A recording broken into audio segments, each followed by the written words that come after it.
हिंदी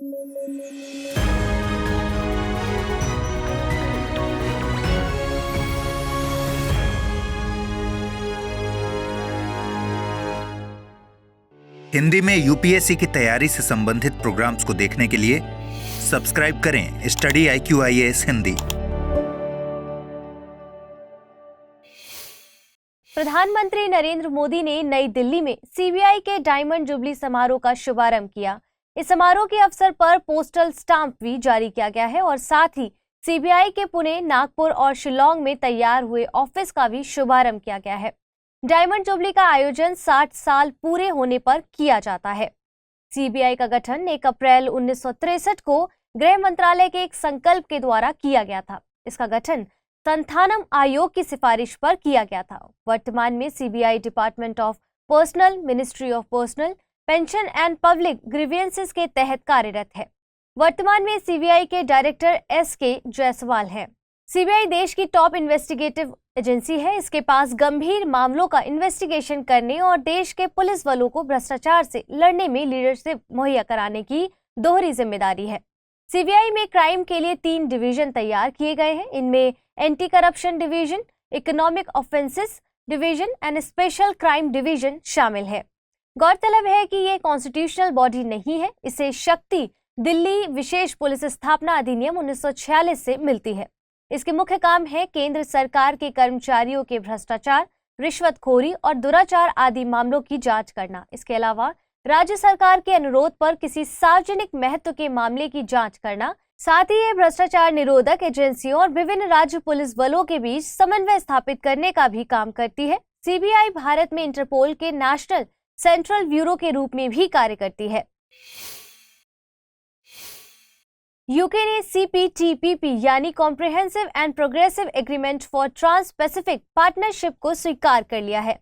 अब इसे यूके की संसद और CPTPP में शामिल सदस्यों द्वारा रेटिफाई किया जाएगा। यूके ने इसे ब्रेक्जिट के बाद मिली स्वतंत्रता बताया है।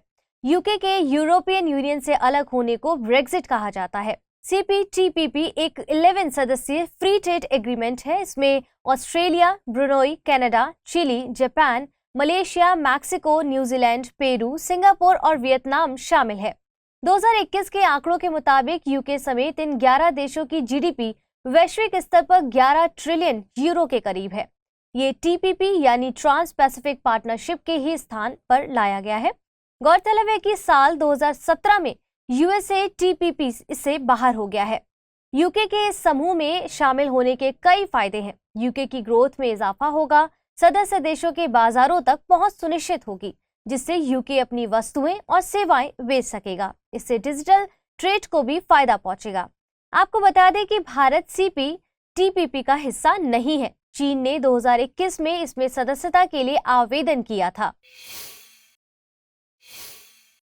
केरल और तमिलनाडु के मुख्यमंत्रियों ने वाइकोम सत्याग्रह के साल भर चलने वाले समारोह का शुभारंभ किया। इस मौके पर केरल सरकार ने वाइकोम में इस सत्याग्रह की याद में एक मॉन्यूमेंट की स्थापना की बात कही है। वाइकोम सत्याग्रह चतुर्वर्ण्यम की प्रथा के खिलाफ शुरू किया गया था। यह कई आंदोलनों की श्रृंखला में से एक था। इसने मंदिर प्रवेश आंदोलन की नींव रखी। ये सत्याग्रह 30 मार्च 1924 को त्रावणकोर रियासत के वाइकोम से शुरू हुआ था। त्रावणकोर रियासत वर्तमान में केरल का हिस्सा है। ये वो वक्त था जब अस्पृश्यता को लेकर त्रावणकोर रियासत में गैर मानवीय नियम बनाए गए थे। ये कानून इतने कड़े थे कि मंदिर में प्रवेश पर प्रतिबंध के साथ मंदिर से जुड़ी सड़क पर भी चलने पर भी प्रतिबंध था। इजाया और पुलाया जातियों को निम्न माना जाता था। इन्हीं सब प्रथाओं के विरोध के लिए वाइकोम सत्याग्रह शुरू किया गया था। इसमें पहली बार त्रावणकोर में गांधीवादी अहिंसक तरीके अपनाए गए थे। के कलप्पन इस आंदोलन से बड़े स्तर के नेतृत्व बनकर उभरे। उन्हें केरल के गांधी के तौर पर जाना जाता है। व्यक्तिगत सत्याग्रह में वे केरल से चुने गए पहले सत्याग्रही थे। और देश भर में आज राज्यसभा दिवस मनाया जा रहा है। 3 अप्रैल 1952 को राज्यसभा अस्तित्व में आई थी। 1952 में ही राज्यसभा के तत्कालीन सभापति सर्वपल्ली राधाकृष्णन ने काउंसिल ऑफ स्टेट के हिंदी नाम राज्यसभा की घोषणा की थी। राज्यसभा का गठन एक रिव्यू हाउस के तौर पर हुआ है, जो लोकसभा द्वारा पास किए गए प्रस्तावों की जांच करता है। यह एक स्थायी सदन है और हर 2 साल पर 1/3 सदस्य बदल जाते हैं। इसके लिए एक चुनाव प्रक्रिया है जिसका पालन करते हुए राज्यसभा के सदस्यों का चुनाव होता है। राज्यसभा के सदस्यों को राज्य के प्रतिनिधि के तौर पर चुना जाता है। वर्तमान में इस सदन में 245 सदस्य हैं, जिनमें से 233 सदस्यों का निर्वाचन और 12 सदस्यों को राष्ट्रपति मनोनीत करते हैं। मनोनीत होने वाले सदस्य साहित्य, विज्ञान, कला और समाज सेवा जैसे क्षेत्रों से होते हैं। निर्वाचित सदस्यों का चुनाव राज्य विधानसभा के निर्वाचित सदस्य करते हैं। संविधान के अनुच्छेद 80 के क्लॉज 4 में इसके सदस्यों के चुनाव की चर्चा है। चुनाव आनुपातिक प्रतिनिधित्व पद्धति के अनुसार एकल संक्रमणीय मत द्वारा होता है। राज्यसभा की स्थापना भारतीय लोकतंत्र को अधिक समावेशी, सहभागितापूर्ण व विकासशील बनाने के मकसद से की गई थी। संविधान सभा में जब इस सदन के अस्तित्व पर बहस चल रही थी तो इसके पक्ष में दलील दी गई कि यह सदन राज्यों के पक्ष को मजबूती से रखने में सहायक होगा। इस द्विसदनीय व्यवस्था को चेक एंड बैलेंस थ्योरी के अनुसार भारत की लोकतांत्रिक व्यवस्था के लिए जरूरी माना गया है। अगर लोकसभा किसी बिल को जल्दबाजी में पारित कर देती है तो राज्यसभा उस पर व्यापक चर्चा करती है। संसद का उच्च सदन लोकसभा के निर्णयों की समीक्षा करने और सत्ता के निरंकुशता वाले निर्णयों पर अंकुश लगाने के लिए भी जाना जाता है। आइए बुलेटिन पर आधारित कुछ प्रश्नों को देख लेते हैं। हाल ही में वाईकोम सत्याग्रह का साल भर चलने वाला समारोह शुरू किया गया है। वाईकोम कहाँ स्थित है? केरल, तमिलनाडु, कर्नाटक, आंध्र प्रदेश। दूसरा प्रश्न है, निम्नलिखित कथनों पर विचार कीजिए। सीबीआई एक संवैधानिक संस्था है। सीबीआई को शक्तियां दिल्ली विशेष पुलिस स्थापना अधिनियम 1946 से मिलती है। उपयुक्त में से कौन से कथन सही है? चुनाव कीजिए। केवल एक, केवल दो, एक और दो दोनों, ना तो एक ना ही दो। पिछले बुलेटिन पर आधारित प्रश्नों को देख लेते हैं। पहला प्रश्न था, विदेश व्यापार नीति किस मंत्रालय के द्वारा जारी की जाती है? वित्त मंत्रालय, वाणिज्य मंत्रालय, विदेश मंत्रालय, गृह मंत्रालय। इसका सही जवाब है विकल्प वी यानी वाणिज्य मंत्रालय। दूसरा प्रश्न था, निम्नलिखित कथनों पर विचार कीजिए। बोधिसत्व बौद्ध मत के हीनयान संप्रदाय की केंद्रीय संकल्पना है। बोधिसत्व ऐसे सिद्ध प्राणी है जो पूर्ण ज्ञान प्राप्त करने की इच्छा से प्रेरित है। उपयुक्त में से सही कथन चुनिए। केवल एक, केवल दो, एक और दो दोनों, ना तो एक ना ही दो।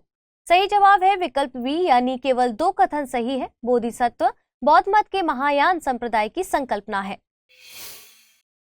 प्रोजेक्ट टाइगर के 50 साल पूरे हो गए हैं। 1 अप्रैल 1973 को तत्कालीन प्रधानमंत्री इंदिरा गांधी ने बाघों के संरक्षण के लिए फ्लैगशिप कार्यक्रम लॉन्च किया था। प्रोजेक्ट टाइगर स्पीशीज कंजर्वेशन के लिए शुरू किया गया अपनी तरह का दुनिया में सबसे बड़ा कार्यक्रम था। इस मौके पर 9 अप्रैल को मैसूर में commemorating 50 years of project tiger कार्यक्रम आयोजित किया जाएगा। साथ ही 2022 के बाघों की संख्या के आंकड़े भी जारी किए जाएंगे। इस साल 1973 में प्रोजेक्ट टाइगर के तहत 9 टाइगर रिजर्व्स अधिसूचित किए गए थे। इनमें बांदीपुर, कॉर्बेट, कान्हा, मानस, मेलघाट, पालोम, रणथंभौर, सिमलीपाल और सुंदरबन शामिल हैं। बांदीपुर टाइगर रिजर्व कर्नाटक में, कॉर्बेट नेशनल पार्क उत्तराखंड में, वहीं कान्हा टाइगर रिजर्व मध्य प्रदेश में स्थित है। मानस टाइगर रिजर्व असम में, मेलघाट महाराष्ट्र में तो पलामू झारखंड में स्थित है। रणथंभौर राजस्थान में, सिमलीपाल ओडिशा में तो सुंदरबन पश्चिम बंगाल में स्थित है। प्रोजेक्ट टाइगर को लागू करने के लिए वन्यजीव संरक्षण अधिनियम 1972 की धारा 38L के तहत NTCA का गठन किया गया है। NTCA यानी नेशनल टाइगर कंजर्वेशन अथॉरिटी एक सांविधिक संस्था है। छत्तीसगढ़ के नगरी डूबराज चावल को GI टैग दिया गया है। इसके साथ ही मुरैना की गजक और रीवा के सुंदरजा आम को भी GI टैग प्रदान किया गया है। मुरैना और रीवा मध्य प्रदेश में स्थित हैं। वाराणसी के 4 उत्पाद बनारसी पान, बनारसी लंगड़ा आम, रामनगर भांटा यानी बैंगन और आदम चीनी चावल को GI टैग से नवाजा गया है।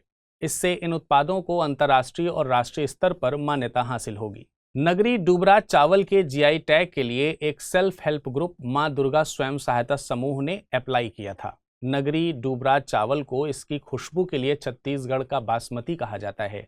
इन चावलों का वर्णन वाल्मीकि रामायण में भी मिलता है। साथ ही इनका ओरिजिन सिहवा स्थित श्रृंगी ऋषि के आश्रम से माना जाता है।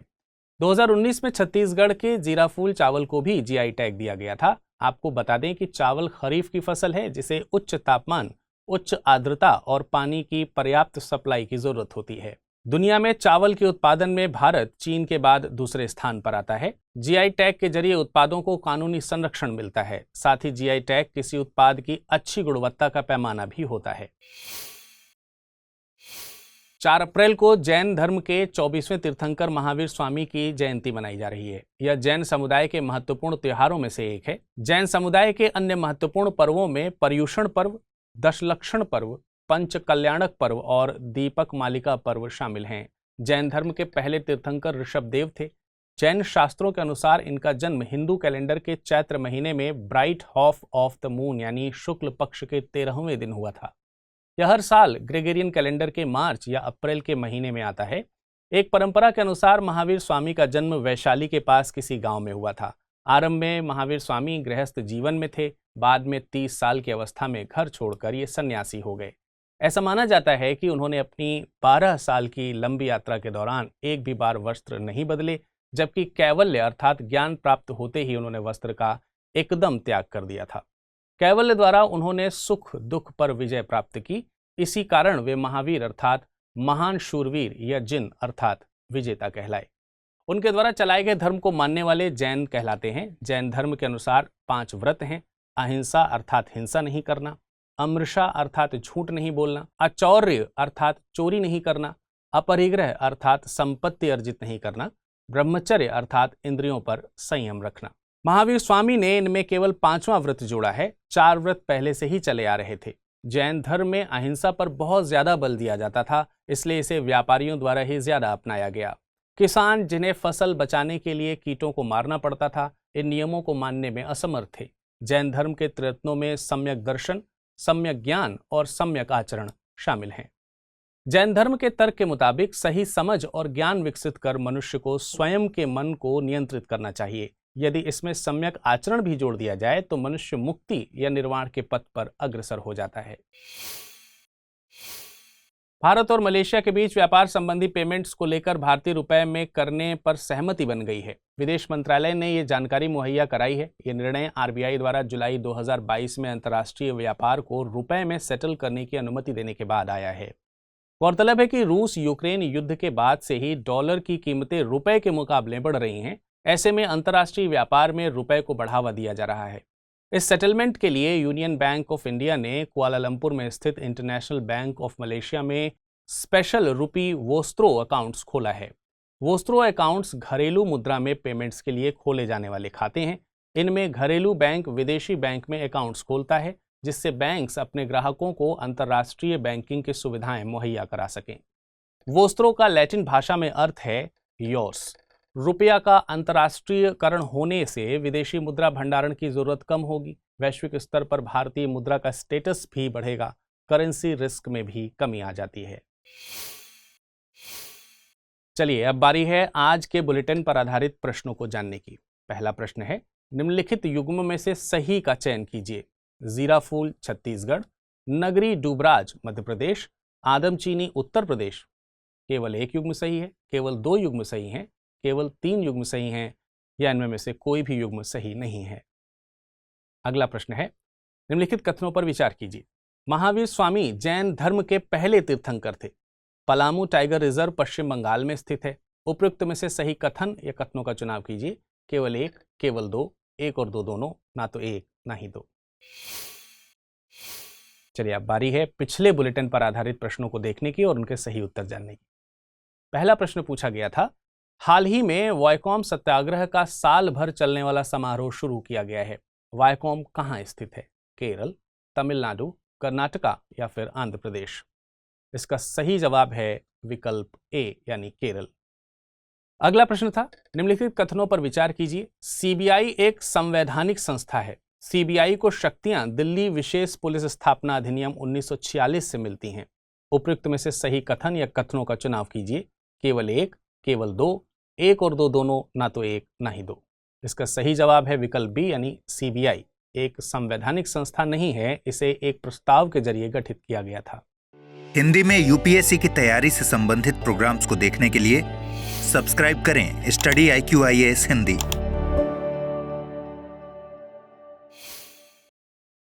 भूटान के राजा जिग्मे खेसर नामग्याल वांगचुक भारत की यात्रा पर हैं। पीएम नरेंद्र मोदी के साथ बैठक के दौरान दोनों देशों के बीच द्विपक्षीय सहयोग को बढ़ावा देने की बात की गई है। भारत भूटान की 13वीं पंचवर्षीय योजना के लिए सहयोग करेगा। दोनों देशों की सीमा के बीच पहला इंटीग्रेटेड चेकपोस्ट स्थापित किया जाएगा। ये चेकपोस्ट पश्चिम बंगाल के जयगांव के पास स्थित किया जाना संभावित है। इसके अलावा भारत और भूटान के बीच कोकराझार गेलेफू रेल प्रोजेक्ट को भी आगे बढ़ाने की बात कही गई है। ये भारत और भूटान के बीच पहली रेल लिंक होगी। ये प्रोजेक्ट दक्षिण एशिया में रीजनल कनेक्टिविटी को बढ़ावा देने में मददगार साबित होगा। इसके अलावा चूखा जलविद्युत परियोजना में भारत की तरफ से टैरिफ रिवाइज करने की बात कही गई है। चूका परियोजना वांगचू नदी पर स्थित है। इसे पूरी तरह से भारत सरकार ने फंड किया था। आपको बता दें कि हिमालय में बसा भूटान एक छोटा सा लैंड लॉक्ड देश है। इसे land of the thunder dragon कहा जाता है। इस देश ने अपनी सीमाएं बाहरी व्यक्तियों के लिए साल 1970 में खोली थी। 2008 में ये देश संसदीय लोकतंत्र बना। भूटान भारत के सिक्किम, पश्चिम बंगाल, असम और अरुणाचल प्रदेश की सीमा साझा करता है। इंडिया जस्टिस रिपोर्ट 2022 जारी की गई है। रिपोर्ट में 18 बड़े और मध्यम आकार के राज्यों में कर्नाटक को टॉप रैंक हासिल हुई है। तमिलनाडु दूसरे और तेलंगाना तीसरे स्थान पर काबिज रहा। उत्तर प्रदेश में 18वीं यानी सबसे आखिरी पायदान पर जगह मिली है। India justice report Tata trust के द्वारा जारी की जाती है। इसे 4 पिलर्स पर तैयार किया जाता है। इनमें पुलिस, न्यायपालिका, कैदी और लीगल एड्स यानी विधिक सहायताएं शामिल हैं। रिपोर्ट को तैयार करने में दक्ष, टिस प्रयास और विधि सेंटर फॉर लीगल पॉलिसी जैसे फाउंडेशंस ने मदद की है। रिपोर्ट के मुताबिक राज्यों ने विधिक सहायता के लिए बजट एलोकेशन में तो वृद्धि की है, वहीं लीगल एड क्लिनिक्स में 2019 से लेकर 2021 के बीच 44% की कमी देखने को मिली है। रिपोर्ट में भारतीय न्यायिक व्यवस्था में बजट की कमी को लेकर चिंता जाहिर की गई है। चंडीगढ़ और दिल्ली के अलावा कोई भी राज्य या संघ शासित प्रदेश न्यायिक व्यवस्था पर अपने खर्च का 1% भी व्यय नहीं करता है। इसके अलावा पुलिस, प्रिजन स्टाफ, न्यायपालिका और लीगल एड में वैकेंसी की समस्या भी बताई गई है। पुलिस में महिलाओं के प्रतिनिधित्व में कमी को लेकर भी चिंता जाहिर की गई। रिपोर्ट के मुताबिक पुलिस टू पॉपुलेशन रेशियो 152.8 प्रति लाख है, जबकि अंतर्राष्ट्रीय मानकों के मुताबिक पुलिस टू पॉपुलेशन रेशियो 222 प्रति लाख होना चाहिए। इसके अलावा भारतीय जेल ओवर ऑक्यूपाइड हैं। 77.1% के करीब कैदी अपने ट्रायल का इंतजार कर रहे हैं। दिसंबर 2022 तक के आंकड़ों के मुताबिक भारत में 1 मिलियन लोगों पर केवल 19 जज हैं। ये आंकड़ा विधि आयोग 1987 द्वारा निर्धारित लक्ष्य 50 जज प्रति मिलियन से काफी दूर है।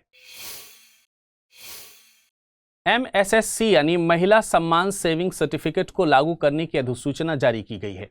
MSSC को सरकार ने बजट 2023 में घोषित किया था। इस योजना के तहत महिला खुद खाता खोल सकती है। माइनर लड़की के मामले में गार्जियन खाता खोल सकते हैं। इस योजना में 31 मार्च 2025 से पहले खाता खोलना है। इनमें कम से कम 1000 और अधिकतम 2 लाख रुपए तक का निवेश किया जा सकता है। योजना में सालाना 7.5% की दर से ब्याज दिया जाएगा। डिपॉजिट रेट से 2 साल के बाद धनराशि मैच्योर हो जाएगी। योजना के तहत अकाउंट्स खोलने पर 1 साल के बाद 40% बैलेंस निकाला भी जा सकता है। अकाउंट को मैच्योरिटी के बाद ही बंद किया जा सकता है। कुछ परिस्थितियों में मैच्योरिटी के पहले भी अकाउंट बंद किया जा सकता है। इसमें अकाउंट होल्डर की मौत, जानलेवा बीमारी के मामले में या गार्जियन की मौत केस जैसी स्थिति में अकाउंट्स को बंद किया जा सकता है। योजना के तहत अकाउंट्स पोस्ट ऑफिस या किसी भी प्राधिकृत बैंक में खोले जा सकते हैं। केंद्रीय सांख्यिकी और कार्यान्वयन मंत्रालय ने लोकसभा में इकोनॉमिक सेंसस से जुड़े सवाल पर जानकारी मुहैया कराई है। इकोनॉमिक सेंसस में देश की भौगोलिक सीमा के भीतर मौजूद सभी नॉन फॉर्म इकोनॉमिक एस्टेब्लिशमेंट की गणना की जाती है। यहाँ पर एस्टेब्लिशमेंट से मतलब किसी भी ऐसी यूनिट से होता है जहाँ पर वस्तु या सेवा का उत्पादन हो रहा हो। पहला इकोनॉमिक सेंसस लक्षद्वीप को छोड़कर पूरे देश भर में साल 1977 में आयोजित किया गया था। छठवां इकोनॉमिक सेंसस 2013-14 में आयोजित किया गया था। छठवें इकोनॉमिक सेंसस के मुताबिक देश के कुल 5,84,95,359 इकोनॉमिक एस्टेब्लिशमेंट मौजूद हैं। छठवें इकोनॉमिक सेंसस में सभी कृषि और गैर कृषि गतिविधियों वाले एस्टेब्लिशमेंट की गणना की गई थी। इसमें crop production, plantation, public administration, defence and compulsory social security को शामिल नहीं किया गया था। इसमें पहली बार हैंडीक्राफ्ट और हैंडलूम एस्टेब्लिशमेंट की गणना भी की गई थी। इकोनॉमिक सेंसस का डाटा रिसर्च, एनालिसिस और नीति निर्माण में मददगार होता है। इसे केंद्रीय सांख्यिकी और कार्यान्वयन मंत्रालय के सेंट्रल स्टैटिस्टिक्स ऑफिस के द्वारा तैयार किया जाता है। चलिए अब समय है आज के बुलेटिन पर आधारित प्रश्नों को जानने का। पहला प्रश्न है, इंडिया जस्टिस रिपोर्ट निम्नलिखित में से किसके द्वारा जारी की जाती है? विधि आयोग, नीति आयोग, टाटा ट्रस्ट या फिर वर्ल्ड जस्टिस प्रोजेक्ट? अगला प्रश्न है, निम्नलिखित कथनों पर विचार कीजिए। इकोनॉमिक सेंसस हर साल आयोजित किया जाता है। इकोनॉमिक सेंसस को केंद्रीय सांख्यिकी और कार्यान्वयन मंत्रालय के द्वारा तैयार किया जाता है। उपयुक्त में से सही कथन या कथनों का चुनाव कीजिए। केवल एक, केवल दो, एक और दो दोनों, ना तो एक ना ही दो। चलिए अब जान लेते हैं पिछले बुलेटिन पर कौन से प्रश्न पूछे गए थे और क्या है उनके सही उत्तर। प्रश्न था, निम्नलिखित युग्मों में से सही का चुनाव कीजिए। जीरा फूल छत्तीसगढ़, नगरी डूबराज मध्य प्रदेश, आदमचीनी उत्तर प्रदेश। इनमें में से कितने युग्म सही हैं? केवल एक युग्म, केवल दो युग्म, केवल तीन युग्म या इनमें में से कोई नहीं? इसका सही जवाब है विकल्प बी, यानी केवल दो युग्म सही हैं। नगरी डूबराज चावल का संबंध छत्तीसगढ़ से है। अगला प्रश्न था, निम्नलिखित कथनों पर विचार कीजिए। महावीर स्वामी जैन धर्म के पहले तीर्थंकर थे। पलामू टाइगर रिजर्व पश्चिम बंगाल में स्थित है। उपयुक्त में से सही कथन का चुनाव कीजिए। केवल एक, केवल दो, एक और दो दोनों, ना तो एक ना ही दो। इसका सही विकल्प है डी, यानी दोनों कथन गलत हैं। महावीर स्वामी जैन धर्म के 24वें तीर्थंकर थे और पलामू टाइगर रिजर्व झारखंड में स्थित है। फिनलैंड पश्चिमी देश के सैन्य संगठन नाटो का 31वां सदस्य देश बन गया है। फिनलैंड द्वितीय विश्व युद्ध के बाद से ही सोवियत संघ के पक्ष में तटस्थ रहा, मगर यूक्रेन पर रूसी हमले के तुरंत बाद फिनलैंड और स्वीडन ने नाटो की सदस्यता के लिए आवेदन कर दिया था। नाटो का पूरा नाम नॉर्थ अटलांटिक ट्रीटी ऑर्गेनाइजेशन है। यह यूरोप और उत्तरी अमेरिका के देशों का एक राजनीतिक और सैनिक गठबंधन है। इसका मुख्यालय बेल्जियम की राजधानी ब्रुसेल्स में अवस्थित है। इसकी स्थापना 4 अप्रैल 1949 को अमेरिका के वॉशिंगटन में ही की गई थी, जिसमें 12 देश शामिल थे। फिनलैंड के शामिल होने से पहले इसके सदस्य देशों की संख्या 30 थी, जिनमें अमेरिका और कनाडा सिर्फ उत्तरी अमेरिकी देश हैं, जबकि बाकी सभी देश यूरोपीय हैं। फिनलैंड से पहले साल 2017 में मोंटेनेग्रो और 2020 में उत्तरी मैसेडोनिया को सदस्य देश के रूप में नाटो में शामिल किया गया है।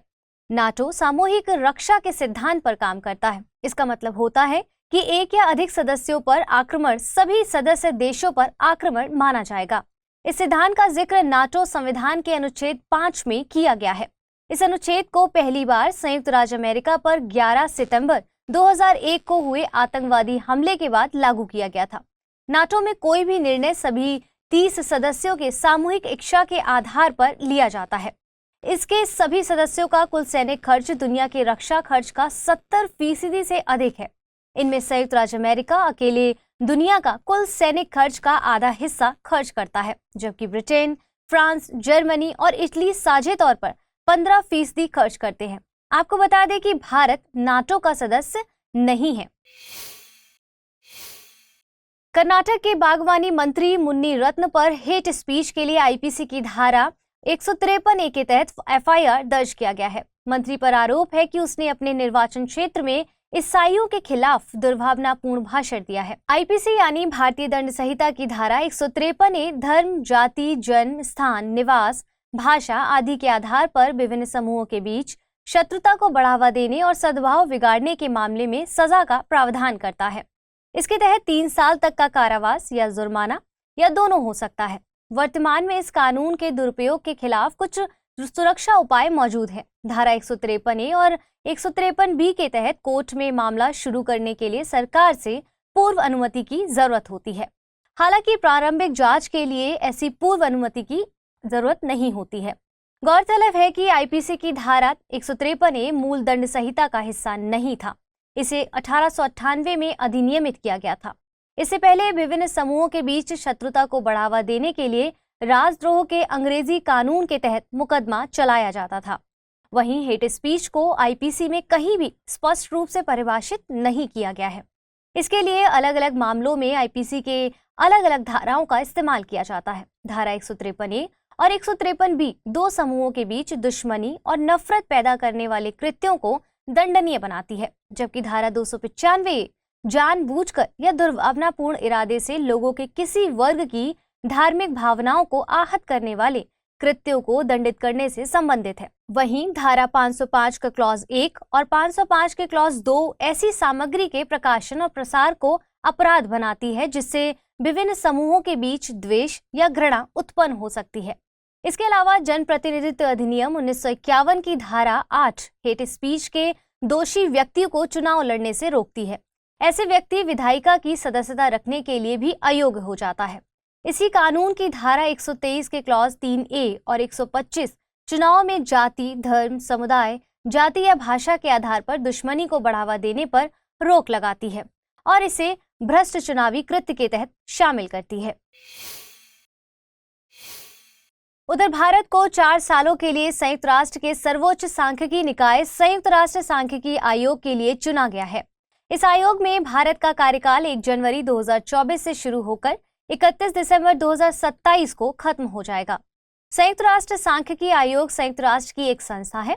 इस आयोग की स्थापना 1947 में की गई थी। वर्तमान में ये वैश्विक सांख्यिकी प्रणाली का सर्वोच्च निकाय है।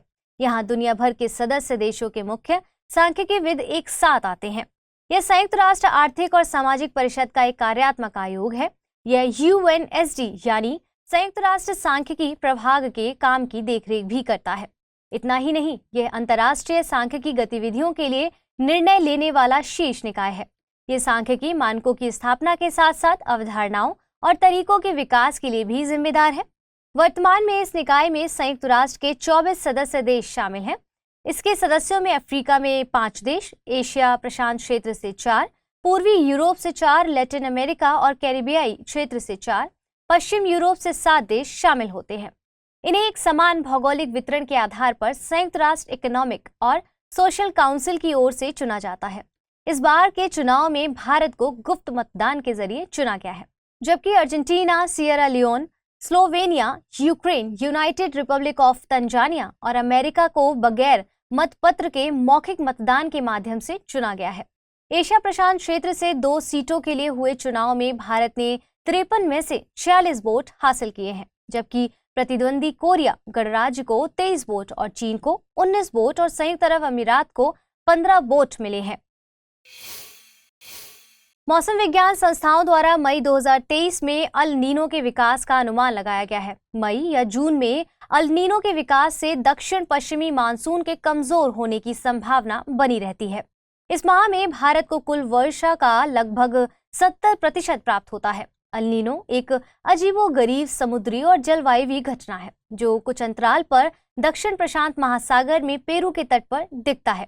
मजे की बात यह है कि अल नीनो प्रकट करने वाला पेरू का तट अटाकामा के ठंडी समुद्री जलधारा वाला क्षेत्र है। यहाँ ये धारा दक्षिण से उत्तर की ओर प्रवाहित होती है, जबकि अल नीनो धारा गर्म होती है और इसकी प्रवाह की दिशा उल्टी यानी उत्तर से दक्षिण की ओर होती है।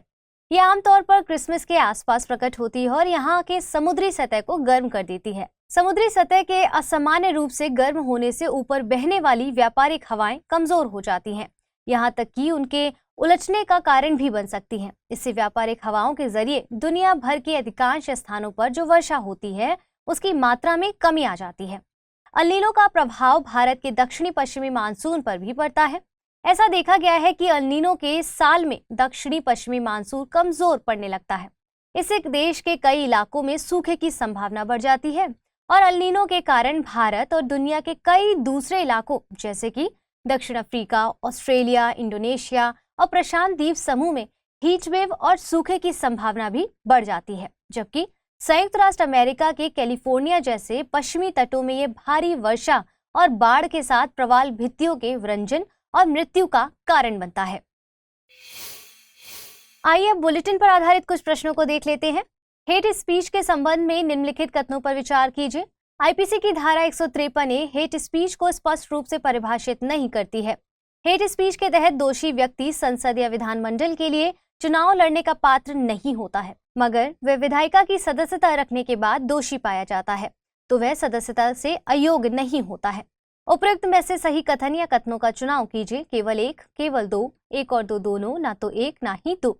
दूसरा प्रश्न है आज का, अल नीनो के संबंध में निम्नलिखित कथनों पर विचार कीजिए। एक निश्चित अंतराल पर दक्षिण प्रशांत महासागर में पेरू के तट पर दिखने वाला एक समुद्री और जलवायु घटना है। इसके प्रभाव में व्यापारिक हवाएं मजबूत होकर दुनिया भर में वर्षा की मात्रा को बढ़ा देती हैं।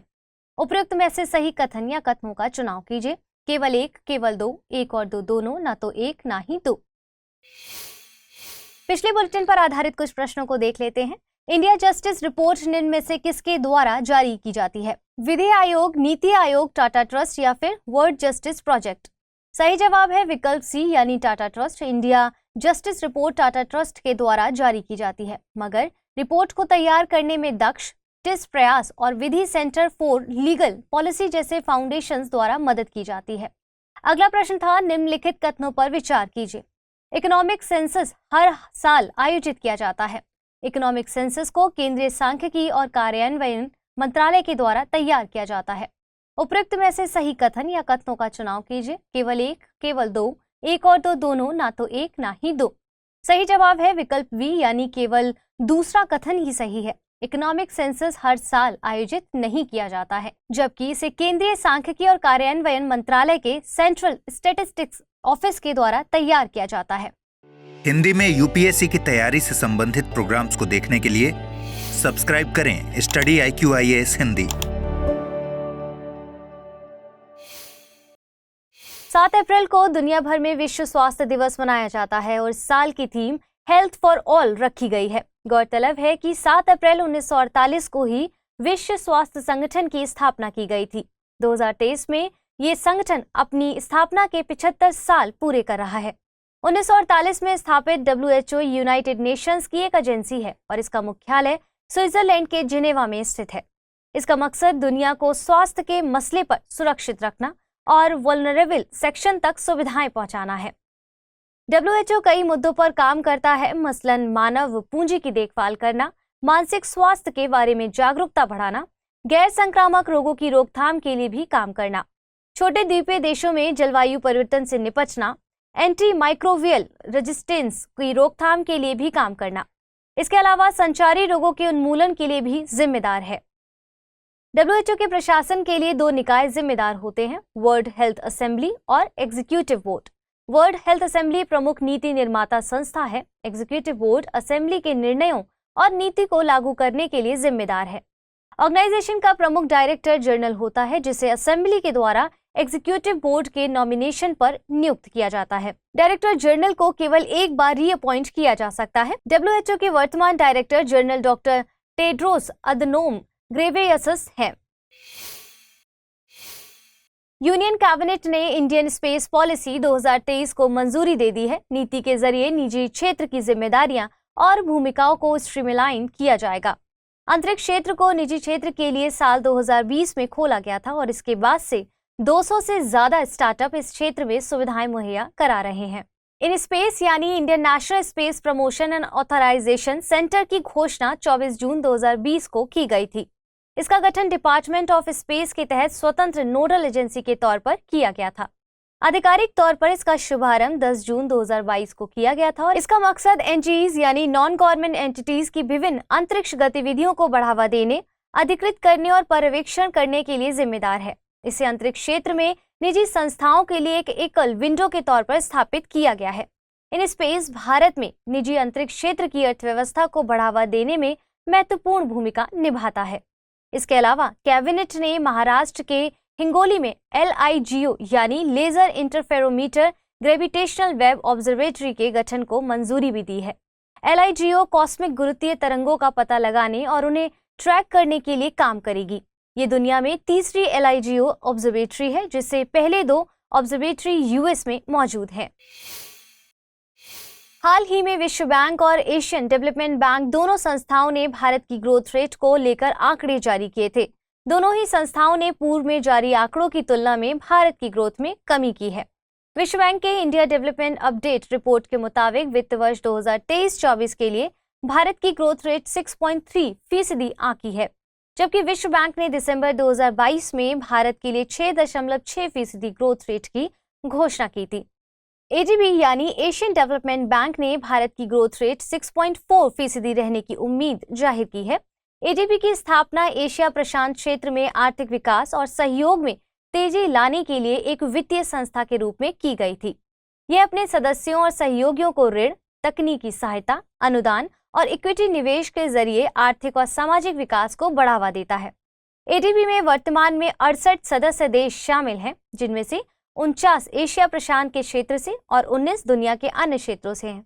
इसका मुख्यालय फिलीपींस की मंडलियोंग सिटी में स्थित है। एडीबी का गठन 1966 में हुआ था और भारत एडीबी का सदस्य साल 1966 से है। Development report, world development reports और ग्लोबल इकोनॉमिक प्रोस्पेक्ट्स विश्व बैंक द्वारा जारी की जाने वाली फ्लैगशिप रिपोर्ट है। वहीं एडीबी एशियन डेवलपमेंट आउटलुक जारी करता है। तमाम नए बदलावों के साथ 1 अप्रैल 2023 से BS6 फेज 2 के RDE नॉर्म्स भी लागू हो गए हैं। RDE यानी रियल ड्राइविंग नॉर्म्स में व्हीकल्स के साथ OBD यानी ऑन बोर्ड डायग्नोस्टिक की व्यवस्था की गई है। OBD से रियल टाइम एमिशन मॉनिटर किया जा सकेगा। फेज 2 में व्हीकल्स के हार्डवेयर पार्ट में बदलाव किया जा रहा है। लैब टेस्टिंग के अलावा ऐसे व्हीकल्स जिसमें पहले से OBD नहीं है, उन्हें ये डिवाइस लगाना ही होगा, तभी ये व्हीकल्स BS6 फेज 2 के मानकों पर खरे उतरेंगे। BS6 यानी भारत स्टेज नॉर्म 6 अप्रैल 2020 से लागू हुए थे। इनमें व्हीकल्स से होने वाले प्रदूषण को लेकर नियम कड़े किए गए थे। व्हीकल्स में पार्टिकुलेट फिल्टर्स लगाने की बात कही गई थी, जिससे नाइट्रोजन ऑक्साइड का उत्सर्जन कम किया जा सके। भारत स्टेज नॉर्म्स 1 साल 2000 में लागू किए गए थे। आपको बता दें कि शहरी क्षेत्रों में वाहनों से होने वाला उत्सर्जन वायु प्रदूषण का प्रमुख कारक होता है। भारत में 8% के करीब green house gas emission transport sector से होता है। देश में वाहनों से होने वाले एमिशन को कम करने के लिए VS नॉर्म्स के अलावा एथेनॉल ब्लेंडिंग और फेम योजना जैसे उपाय किए जा रहे हैं। फेम से मतलब faster adoption and manufacturing of hybrid and electric vehicles है। आइए बुलेटिन पर आधारित प्रश्नों को देख लेते हैं। Laser interferometer gravitational wave observatory को भारत के किस राज्य में स्थापित किया जा रहा है? महाराष्ट्र, तमिलनाडु, कर्नाटक और उत्तर प्रदेश। दूसरा प्रश्न है, निम्नलिखित कथनों पर विचार कीजिए। फेम योजना इलेक्ट्रिक व्हीकल्स को बढ़ावा देने के मकसद से लॉन्च की गई थी। अंतरिक्ष क्षेत्र को निजी क्षेत्र के लिए साल 2020 में खोला गया था। उपयुक्त में से सही कथन का या कथनों का चुनाव कीजिए। केवल एक, केवल दो, एक और दो दोनों, ना तो एक ना ही दो। पिछले बुलेटिन पर आधारित प्रश्नों को देख लेते हैं। हेट स्पीच के संबंध में निम्नलिखित कथनों पर विचार कीजिए। आईपीसी की धारा 153 हेट स्पीच को स्पष्ट रूप से परिभाषित नहीं करती है। हेट स्पीच के तहत दोषी व्यक्ति संसद या विधानमंडल के लिए चुनाव लड़ने का पात्र नहीं होता है, मगर वह विधायिका की सदस्यता रखने के बाद दोषी पाया जाता है तो वह सदस्यता के अयोग्य नहीं होता है। उपयुक्त में से कौन से कथन सही हैं? चुनाव कीजिए। केवल एक, केवल दो, एक और दो दोनों, ना तो एक ना ही दो। सही जवाब है विकल्प ए। आइए दूसरे प्रश्न को देख लेते हैं। अल नीनो के संबंध में निम्नलिखित कथनों पर विचार कीजिए। एक निश्चित अंतराल पर दक्षिण प्रशांत महासागर में पेरू के तट पर दिखने वाला एक समुद्री और जलवायु घटना है। इसके प्रभाव में व्यापारिक हवाएं मजबूत होकर दुनिया भर में वर्षा की मात्रा को बढ़ा देती हैं। उपयुक्त में से सही कथन या कथनों का चुनाव कीजिए। केवल एक, केवल दो, एक और दो दोनों, ना तो एक ना ही दो। सही जवाब है विकल्प ए। दूसरा कथन गलत है। दरअसल समुद्री सतह के असामान्य रूप से गर्म होने से ऊपर बहने वाली व्यापारिक हवाएं कमजोर हो जाती हैं, जिससे व्यापारिक हवाओं के जरिए दुनिया भर के अधिकांश स्थानों पर होने वाली वर्षा की मात्रा में कमी आ जाती है।